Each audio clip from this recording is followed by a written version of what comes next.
નાનપુરામાં ગટરના પાણી ભરાતા હાલાકી પડી રહી છે। કાદરશાહની નાળમાં ગટરના પાણી ભરાતા લોકો હેરાન પરેશાન થઈ ગયા છે અને સ્થાનિક લોકો આ ગટરના પાણીમાંથી પસાર થવા માટે મજબૂર બન્યા છે।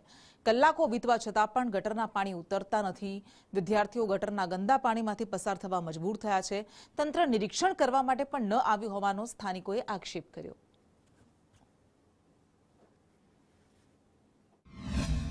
સુરતના નાનપુરા વિસ્તારમાં આવેલ કાદરશાહની નાળમાં છેલ્લા 24 કલાકથી તેની શેરીઓ હોય કે ગલીઓ કાં તો પછી નજીકમાં આવેલ સ્કૂલની બહાર ગટરનું પાણી ઉભરાયું છે અને તે 24 કલાકથી વધુનો સમય વીતી ગયો છે પરંતુ ઉતર્યું નથી અને તેને કારણે અહીંના જે સ્થાનિક લોકો છે તેમને ખૂબ જ હાલાકીનો સામનો કરવાનો વારો આવ્યો છે।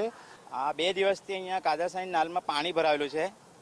કાલે બી આવું જ હાલ હતું, સવારે ને આજે બી આવું જ હાલ છે। અમારે નીકળવાનો રસ્તો એક જ છે અહીંયાથી। સવારે છોકરાઓ બહાર નીકળે છે સ્કૂલ માટે તૈયાર થવા માટે, જોઈએ તો અહીંયા પાણી છે। આ પાણી કઈ સારું પાણી નથી વરસાદનું, આ પાણી છે ડ્રેનેજ લાઈનનું છે, ખરાબ પાણી છે। આવ્યું હવે અંદરથી અમે હવે તમે જોયું મેં આવ્યો તો મારી ગાડી અંદર ફસાઈ ગઈ। માણસો ને છોકરા તો નહીં નીકળી શકે અંદરથી ને ગાડી પર બેસાડીને બી આપણે બીક લાગે છે કે ભાઈ છોકરાને લઈને નીકળે પડી જાય અંદર તો પછી અહીંયા બધા ખોદેલા જ છે। આ જેટલા બી દેખાય છે ને અહીંયા સામે પેલી બાજુ બતાવો તમે, એમાં ખોદેલા છે, એમાં બી બધું પાણી જ છે।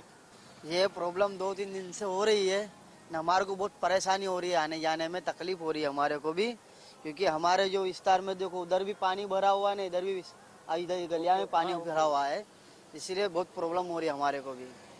લોકો પાણીમાંથી જવા મજબૂર થયા છે અને તંત્રને સુદ્ધા નથી। કેમેરામેન અજીત પટેલ સાથે જયેન્દ્ર પાંડે, સંદેશ ન્યૂઝ, સુરત।